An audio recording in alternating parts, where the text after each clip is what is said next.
Exercise 6.9 third sum. Find the angle between the line. Line ஓட equation கொடுத்திருக்காங்க and the plane அப்படின்னு சொல்லிட்டு அந்த plane ஓட equation கொடுத்திருக்காங்க. ஓகேவா? ஒரு லைனுக்கும் பிளேனுக்கும் நடுவுல உள்ள ஆங்கிள் கண்டுபிடிக்கணும்னா அதுக்கு என்ன ஃபார்முலான்னு முதல்ல எழுதிக்கலாம். The angle between the line and the plane. அதுக்கு என்ன ஃபார்முலா அப்படின்னா theta is equal to sin inverse of modulus of b vector dot n vector divided by modulus of b vector modulus of n vector. ஓகேவா? இப்ப இந்த b vector எது n vector எதுங்கிறதுனா நம்ம identify பண்ணோம். ஓகேவா? இந்த b vectorங்கிறது ஒண்ணும் கிடையாது. இந்த லைனோட ஈக்குவேஷன் கொடுத்திருக்காங்க இல்லையா? இதனோட ஜெனரல் ஃபார்மேட் என்னது? r vector is equal to a vector plus tb vector. ஓகேவா? அப்ப b vectorங்கிறது இந்த போர்ஷன். ஓகேவா? அந்த n வெக்டார்ங்கிறது என்ன எதுல இருந்து எடுக்கணும் அப்படின்னா பிளேனோட ஈக்குவேஷன் கொடுத்திருக்காங்க இல்லையா? அதுல இருக்கிற வெக்டார் தான் நம்ம என்னன்னு சொல்லுவோம்? n வெக்டார்னு சொல்லுவோம். சோ இப்ப b வெக்டாரையும் n வெக்டாரையும் முதல்ல எடுத்து எழுதிக்கலாம். b vector is equal to இங்க இருக்கிறத அப்படியே எடுத்து எழுதிக்குவோம். i cap plus 2j cap minus 2k cap. n வெக்டார்ங்கிறது என்னது?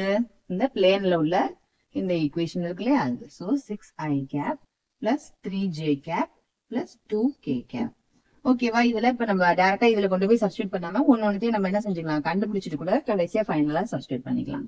So b vector dot n vector is equal to என்னது? இது ரெண்டுத்துக்கும் என்ன செய்ய போறோம்? நம்ம டாட் ப்ராடக்ட் எடுக்க போறோம். அப்ப இதை எடுத்து அப்படியே எழுதிக்கோங்க. 6i cap plus 3j cap plus 2k cap. ஓகேவா? டாட் ப்ராடக்ட் எடுக்கும்போது என்னது? Corresponding i jj and kk எடுக்கும்போது 1 வரும். மத்த வேற எதுக்கு எடுத்தாலும் நமக்கு என்னதான் ஆகும்? 0ன்னு ஆகும். அப்ப நம்ம கரஸ்பாண்டிங் கோஎஃபிஷியன்ட்ஸ் மட்டும் மல்டிப்ளை பண்ணி அதுக்கு கண்டுபிடிச்சா ஆன்சர் போதும். ஓகேவா? i வெக்டார் இந்த i வெக்டார் மல்டிப்ளை பண்ணுங்க. அப்ப என்ன ஆயிடும்? 6 plus 2 3s are 6. அதாவது 2j into 3j மல்டிப்ளை பண்ணும்போது அந்த கோஎஃபிஷியன்ட்ஸ் மட்டும் மல்டிப்ளை பண்ணி எழுதிக்கோங்க. 2 3s are 6. அடுத்தது என்னது? minus 2 into plus 2 is minus 4. அப்ப என்ன ஆகும்? 8. ஆன்சர் என்னது? b vector dot n vectorங்கிறது ஆன்சர் 8. ஓகேவா? அதுக்கு அடுத்தது பாருங்க, modulus of b vector. Modulus of b vectorனா என்னது? இந்த b vectorக்கு நம்ம root of a square plus b square plus c square எடுப்போம் இல்லையா? அதாவது இந்த கோஎஃபிஷியன்ட்ஸ்லாம் என்ன செய்வோம்? நம்ம ஸ்கொயர் பண்ணி ஆட் பண்ணுவோம். அப்ப என்னது? ஃபர்ஸ்ட்டுக்கு 1 square plus 2 square plus minus 2 the whole square. அப்ப என்ன கிடைக்கும் பாருங்க? 1 ஸ்கொயர்ங்கிறது 1 பிளஸ் 2 ஸ்கொயர் இஸ் 4 மைனஸ் 2 ஸ்கொயர்ங்கிறது என்னதான்? 4 தான். ஓகேவா? அப்ப இதை ஆட் பண்ண என்ன கிடைக்கும்? Root of 9 which is equal to என்னது? 3. அதுக்கப்புறம் என்னது? n வெக்டார் கண்டுபிடிக்கணும். n vector modulus of n vector which is equal to என்னது? n-க்கு நம்ம என்ன செய்ய போறோம்? மாடுலஸ் எடுக்க போறோம். அப்புறம் என்னது? அதோட கோஎஃபிஷியன்ட்ஸ் எல்லாம் எடுத்து ஸ்கொயர் பண்ணி ஆட் பண்ணிக்க வேண்டியதுதான். பண்ண என்ன கிடைக்கும்? Square 36 plus 3 square 9 2 ஸ்கொயர்ங்கிறது 4.